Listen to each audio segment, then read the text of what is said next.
শুনি আব্দুল্লাহর কাহিনী, ভালো কাজের মিষ্টি গল্প খানি। আব্দুল্লাহর কাহিনী। একটা ছোট ছেলে, নাম আব্দুল্লাহ মুহাম্মদ। সে তার ঘরের সামনে খেলছিল একটা ছোট বল নিয়ে। আকাশটা ছিল শান্ত, হালকা বাতাস বইছিল।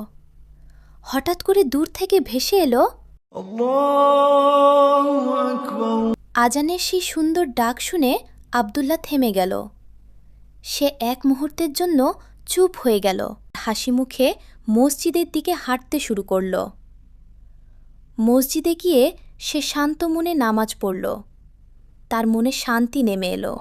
আজকে আমরা দেখলাম নামাজ আগে সব পড়ে। আজানের ডাক শুনে দেরি না করে নামাজে যাওয়া উচিত। পরের গল্পের জন্য চ্যানেলটি ফলো করতে ভুলো না।